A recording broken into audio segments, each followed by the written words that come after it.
Encore des avis partagés dans le couloir politique de la province de la Lomami au sujet de la prise d'armes par la population de Nganda-Njika pour forcer leur retour au Kasaï oriental.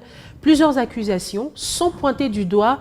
Certains politiciens qui seraient en train d'inciter la population à la haine tribale à travers leurs déclarations, marches pacifiques et sorties médiatiques.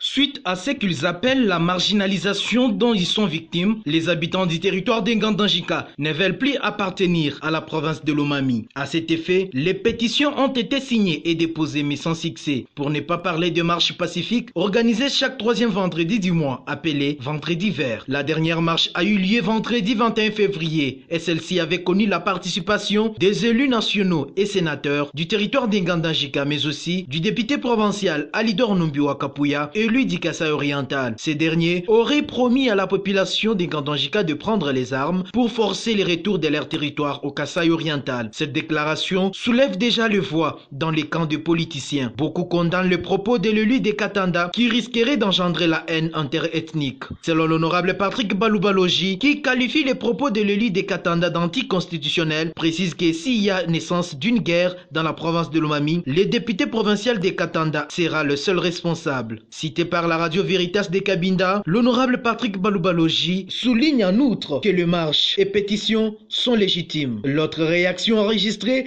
est celle du vice-gouverneur de la province de Lomami, alors député provincial élu de Nganda-Njika, Edouard Moulumba Mujandambo. Lui s'attaque aux propos du même député. D'un ton ferme, Edouard Moulumba Mujandambo dit n'avoir jamais pris part à une quelconque réunion contre les retours de son entité au Kasaï oriental. Il a saisi de l'occasion pour éclairer l'opinion publique sur ce dossier, en précisant que la procédure de la pétition est respectée, mais il faut attendre la réponse de Kinshasa. Ces cadres du FCC soulignent tout de même que certains députés nationaux sont en train de les diaboliser, car ayant déjà échoué à leurs promesses de campagne, selon lesquelles, une fois élu député national, Nganda-Njika devrait quitter Lomami en déant 3 mois. Mais ils se rendent compte que cela fait exactement une année et que la situation reste telle qu'elle était. Depuis la province de Lomami, Sylvain Fizemouka, Biwan.